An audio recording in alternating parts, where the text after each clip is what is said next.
I said that I would give you an update, and I'm keeping my promise. So, I've made some progress with my situation at Amazon. So, for example, I have to change my schedule, or had to, because my son's school doesn't provide transportation, so I have to drop him off and then get to work. And so for August and September, I got temporary changes of schedule, and they only allow a maximum of 60 days, even though I made it clear to them that this is not going to go away. This is for the whole school year, and that my son comes before my job. And so, I had to argue with them both months to actually get the temporary schedule change approved. Had to provide documentation both times, even though the second time they had it from the first time. But Amazon does this deliberate thing where every case is separate from every other case. There's no chaining together cases. They make it more difficult for the HR team to help people and to find previous records that are relevant to the current case, because every time they close a case, then another one gets opened, and then it gets closed, and another one, and another one, and another, and just so I've got a chain of cases for some situations. So that's really irksome.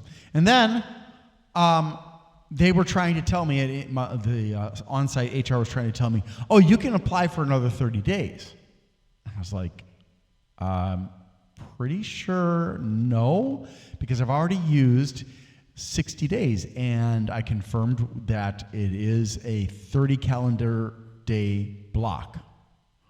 So I had already used 30 days in August, 30 days in September.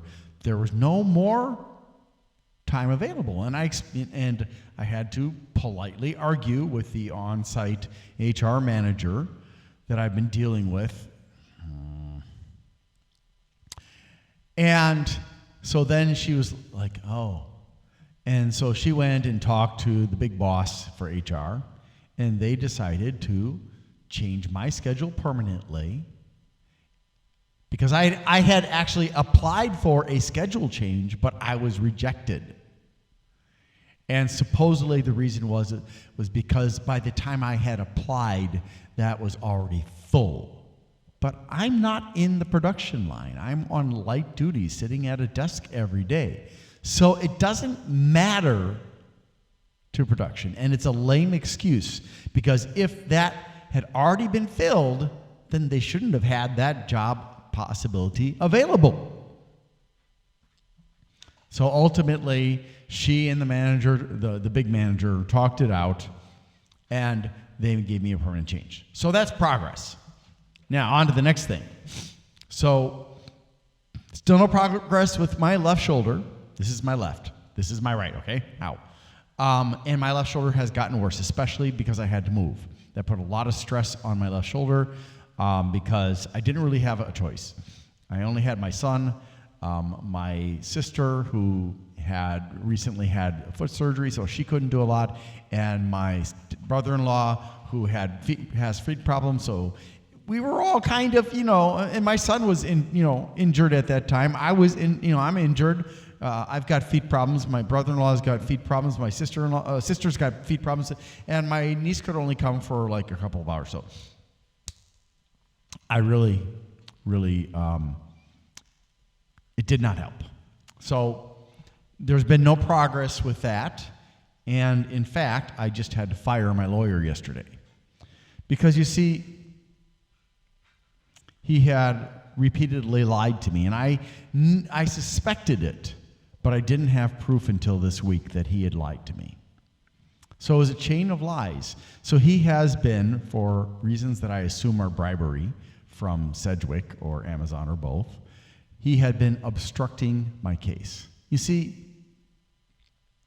I'm not going to go into the details of how he lied to me, unless there's a lot of interest in me explaining it in detail. Otherwise, I'm just going to say, I have proof that he lied to me on multiple occasions, and that he did not do the things he said he was going to do.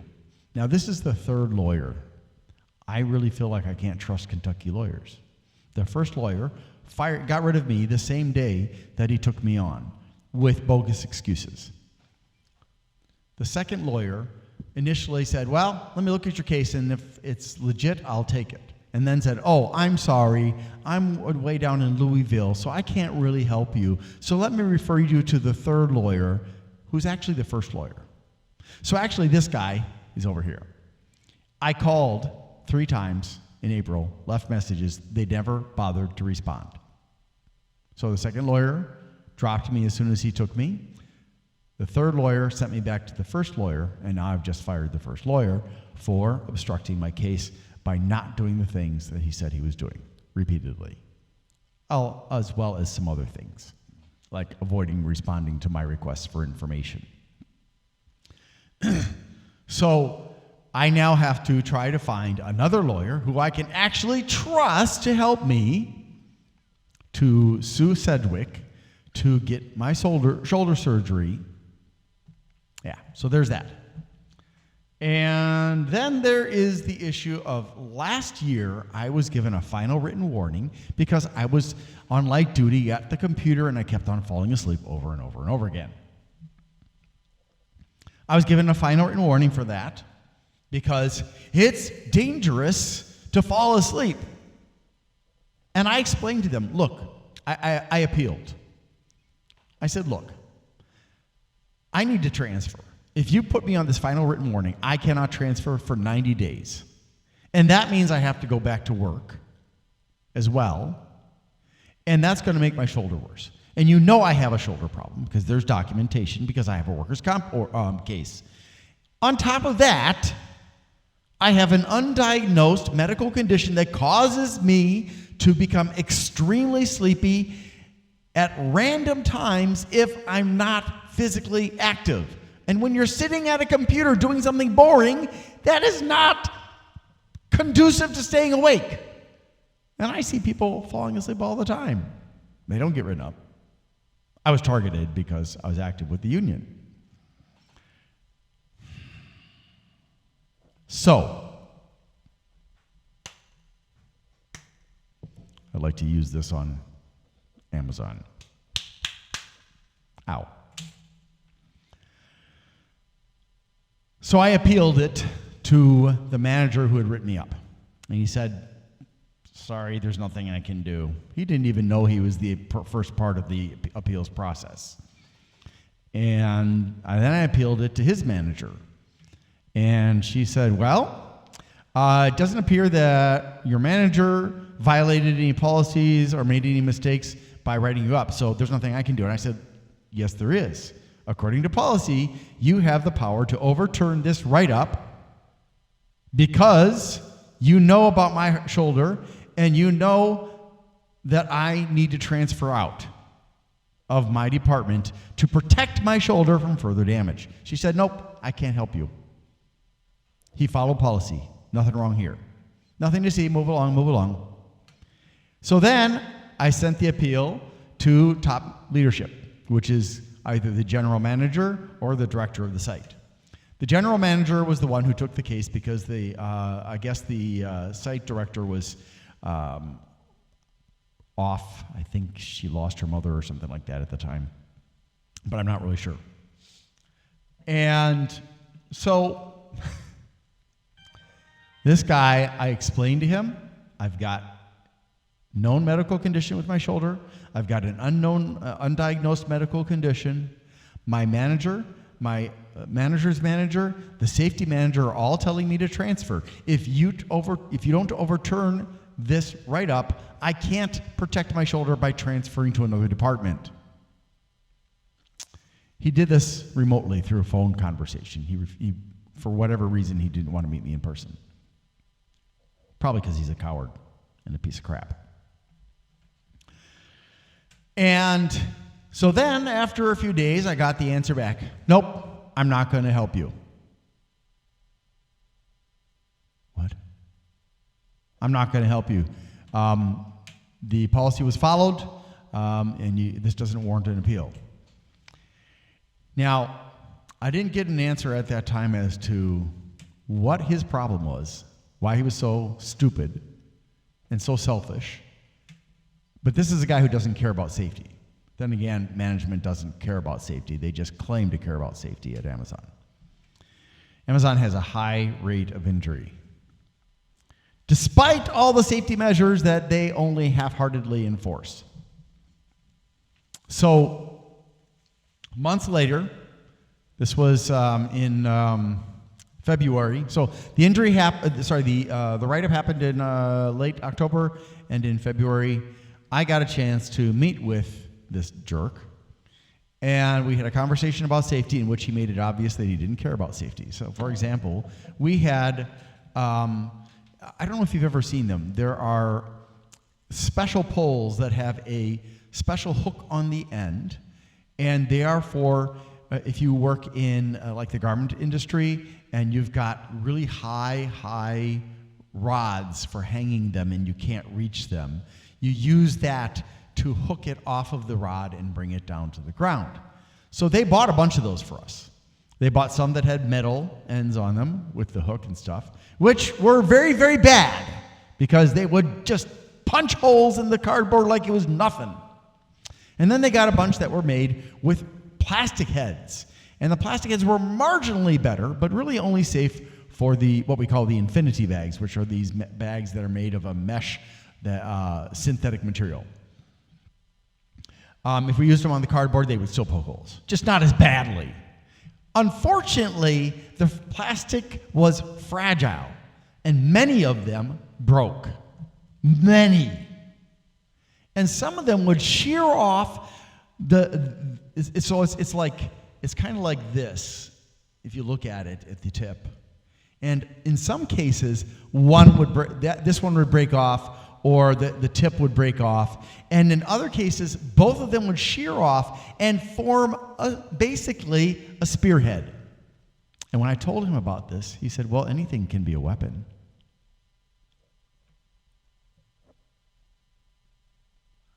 Yeah, this guy was deflecting responsibility. He was trying to say, there's no problem here, move along, move along. He was trying to wiggle his way out of responsibility. Amazon has specific leadership principles. Amongst them are accountability and ownership, and this guy was just acting as if they did not exist at all. Well, in truth, they don't really exist for leadership unless it's convenient for them. I've seen that many times. So at the end of our conversation, I asked him, when I came to you and I appealed the final written warning, and you denied me, you knew that I had a shoulder injury. You knew I had an undiagnosed condition. You knew that my managers were telling me to transfer. You knew that if you didn't help me, I would not be able to transfer for 90 days. Why didn't you help me? He said. He tried to dodge it first. And I said, that wasn't what I asked you. So then he finally answered. He said, because I have to treat everybody equally. I looked at your medical documents, and at Sedgwick had marked it as not work-related. As if an injury to the shoulder that is endangering my ability to use my arm is not important because it didn't happen at work, according to a company that benefits from rejecting workers' comp cases and does it a lot. I have never talked to somebody who likes Sedgwick. Doctors hate Sedgwick. Nurses hate Sedgwick. Workers' comp workers hate Sedgwick. Lawyers hate Sedgwick. Amazon employees hate Sedgwick. Amazon on-site medical representatives hate Sedgwick. On-site safety hates Sedgwick. HR hates Sedgwick. Everybody hates Sedgwick because they're a bunch of scum-sucking pinheads that live in hell. And I said to him, I hold you personally responsible for my injury getting worse. And I walked out. He never apologized, even when, months later, having done significant numbers of blood tests in January, and then doing some other types of research and investigation and experimentation, I finally discovered the problem was the antidepressant medicine that I had been on at the time. I told the head of HR that I wanted an apology from Karthik in public for screwing me over. I never even got a private apology. I never even got an acknowledgement. It was just sweep it under the rug. This is inconvenient to see, so let's use public relations tactics. Let's behave like Roy Cohn and Roger Stone and just lie our way and ignore our way out of the truth. So I submitted the document from my doctor explaining that my antidepressant medicine, which I had stopped at that time, was the cause. What I'm going to say I stopped at the time, I had, I think it was in March I stopped, or maybe it was April. In June I had to start taking it again. Why? Well, my landlord kicked me out because he wanted to renovate so he could get more rent. And Sedgwick rejected me for the second time. I got a written warning for harassing a woman who I was only trying to help because she was sick, and so on and so forth. I went from the written warning that was totally unjust, and had I kept my mouth shut, they would not have even given it to me because they didn't have enough information. But me, being the stupid, honest person that I am, I talked to the investigator until I discovered exactly what was going on, and I provided additional information, and that's what I got for being honest. You see, you got to understand, Amazon doesn't believe in honesty, and Amazon doesn't believe in following policies unless they're convenient. Amazon doesn't believe in following laws unless they're convenient, or they're being held nose to wheel, forced to apply the law to their actions. Amazon is a very unethical company. I don't buy from Amazon anymore.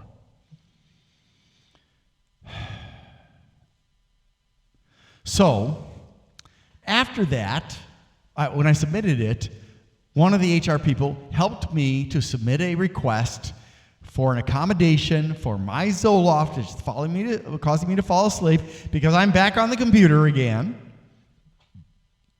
And she told me that that manager that I mentioned earlier that I've been working with was going to try to have my final written warning erased from my record because of the proof that I had provided. Ever since then, she has dodged and dodged and dodged. She always had an excuse. Or she avoided responding. I tried one week leaving messages for her because I couldn't find her, saying, hey, I need to talk to you. And she never came to find me. I never found her. And she knew exactly where I was because I'm always in the same place, sitting on the computer, doing my job. I even wrote frickin' documentation, an entire document for that role called asset tagging. And they've never acknowledged it aside from the low-level people that I deal with on a regular basis. They've never taken it and used and said, hey, we're going to use this as the official documentation company-wide for every facility that has asset tagging. I've received no praise from anybody in leadership. I've received praise from the people I deal with day to day, which are the on-site medical representatives and safety, and that's it. I spend a lot of time researching and preparing that documentation, and I continue to update it as I learn new things. So this BI, you know what, avoided finding me. When I did find her, she would say, oh, well, I haven't found the case. And I really didn't understand what that had to do with it. But I found the case number because I talked to the head of HR, and she gave the case number to me and also to this person. And then she said, well, I'm not really sure this is going to help because this is, I talked to this other department, and they said that this is not related to your document. And I was like, so what is the barrier here? I was told you were going to try to help me, and you are obstructing. I didn't say it this way. I said it nicely. You are telling me you can't do something because of something else that's unrelated. And she just kept on throwing up these barriers. And the last time I talked to her, which was, I think, Wednesday, she again was like, oh, well. So I'm going to keep on fighting because there's absolutely no reason that she can't use that document to help me, to erase that final written warning that shouldn't have happened because I was on medication, and I still am. Oh, yes, her latest blockade in helping me is saying, well, we're going to probably need proof that you were actually on Zoloft at that time.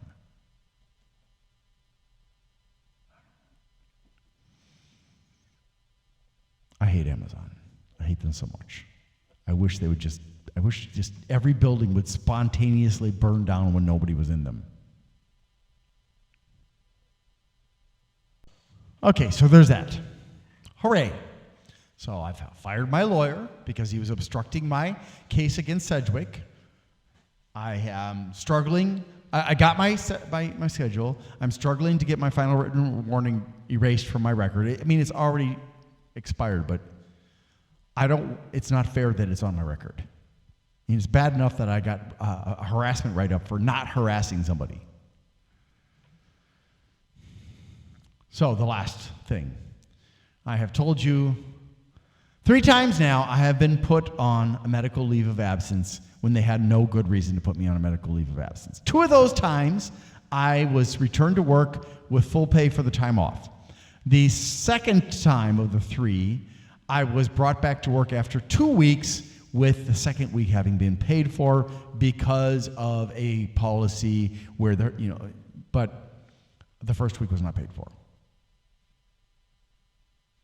Additionally, I discovered that although I had applied for vacation time to cover while I was on that 3rd medical leave of absence, because I've got, like 50 hours of vacation time saved up, I put in a request for that.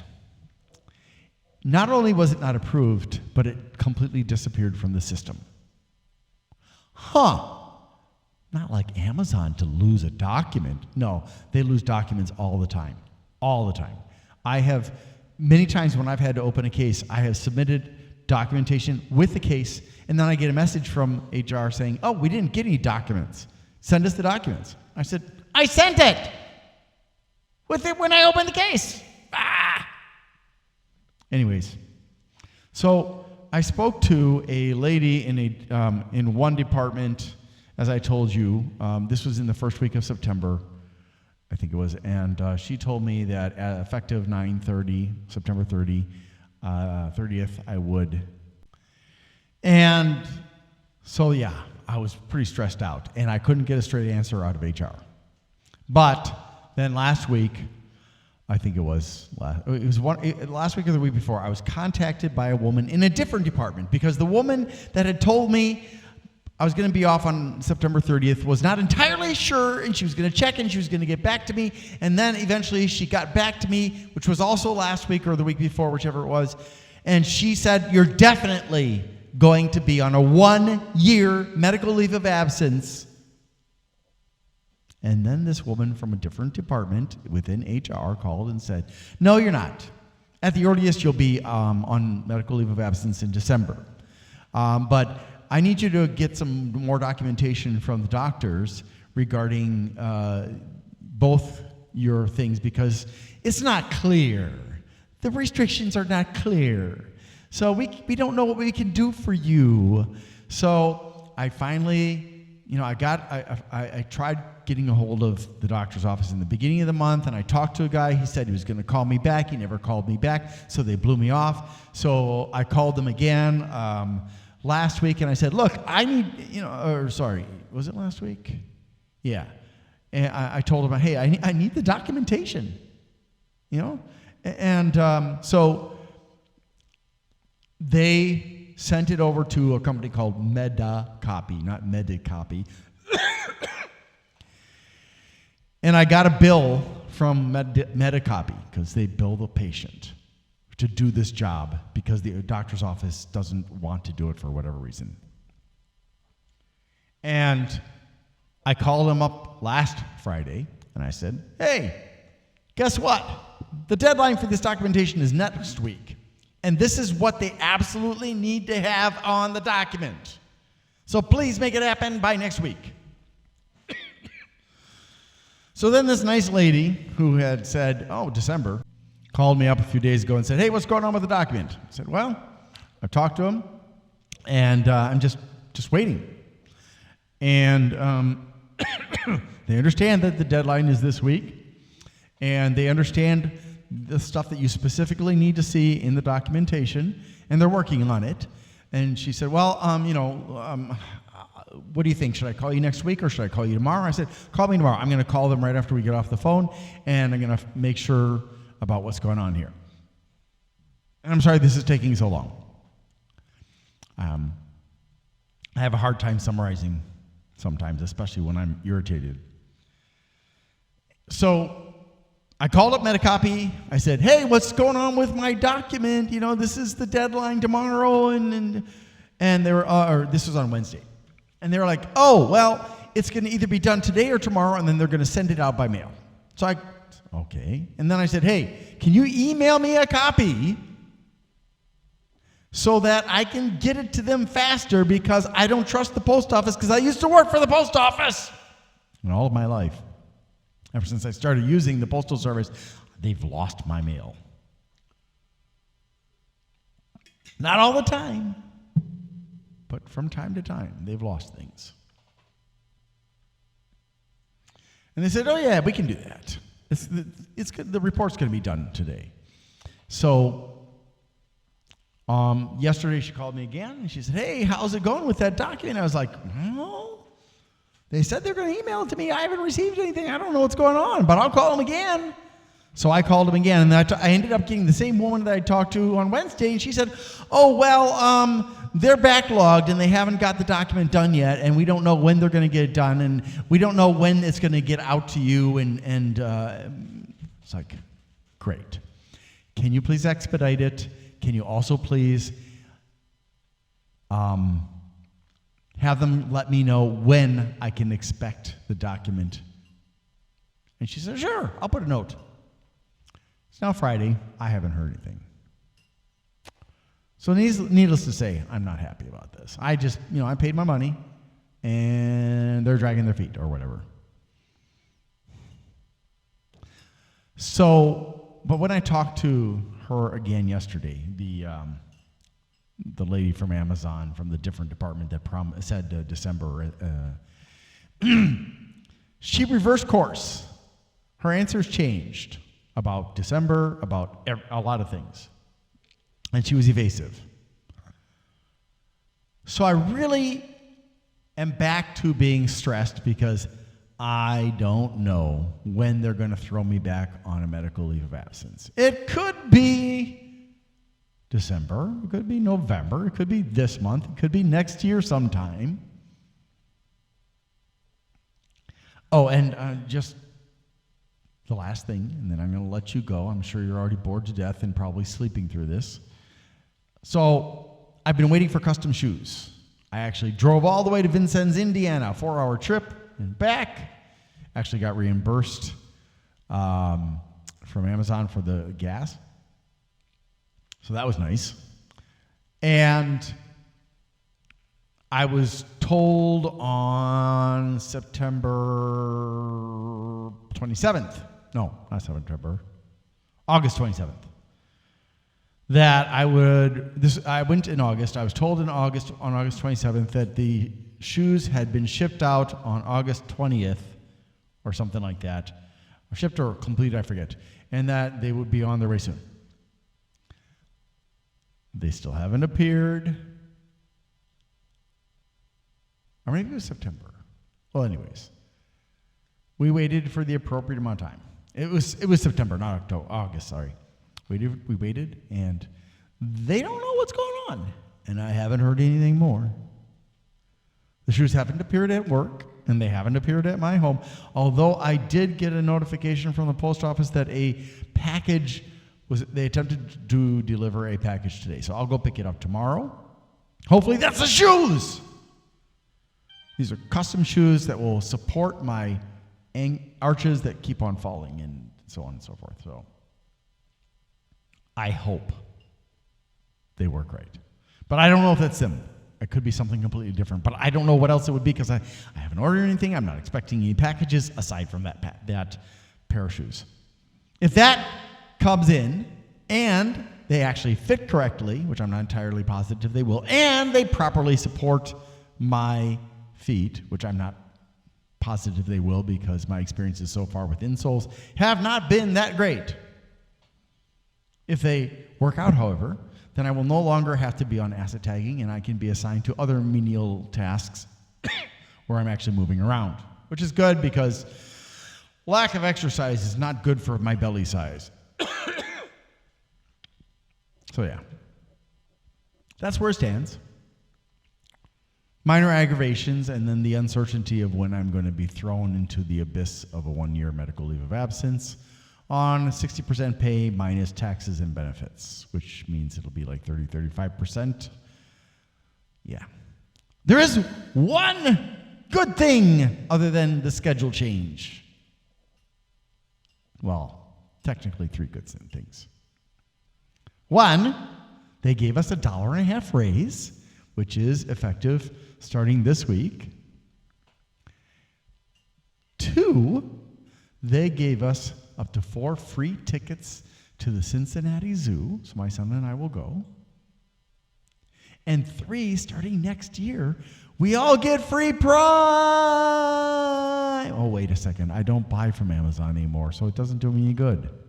I guess I could use it to watch Amazon movies for free. Hey, there is a benefit after all, because I'm not giving them my money anymore.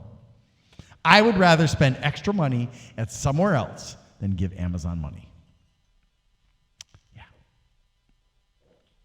So, if you actually made it 32 minutes and 18 seconds, thank you so much. I don't know how you managed to wade through this boring video to this point. And if you did, please in the comments write super. If you didn't, I understand. But you don't know that I understand because you're not watching this. Thank you so much. I will update you again when I have something significant to share with you. Have a great day. Hi. Thank you for watching my video. And I hate doing this, but things have gotten pretty sketchy with my employer. And without going into all the details, which I have covered at other times, at least in part, I need some financial assistance. If you have the opportunity to do so, that's great. If you don't, even if you can just put in a word of support in the comments, that helps. To have even just that is good. But financially, I need to be able to carry on doing what I'm doing with these channels. Not so much this channel, not so much the Eclectician channel, which is mostly just me learning about stuff and sharing it with you, but with my Glenn's Fast Reviews channel, where most of what you see that I review, I've purchased myself, or I've gotten at a food pantry, or somebody gave to me because they know I do reviews. But I have invested huge amounts of money in it. And at this point, with a little over 1,800 viewers, I'm earning maybe $125 a month, which doesn't cover the cost of what I've done, let alone the ongoing cost. And then even worse than that is my third channel that's the PC Expert Amateur, which I've invested a large sum of money that I should have been saving for my retirement, because I wanted to be able to present a lot of information about fans and air coolers and water coolers for computers and other things as well.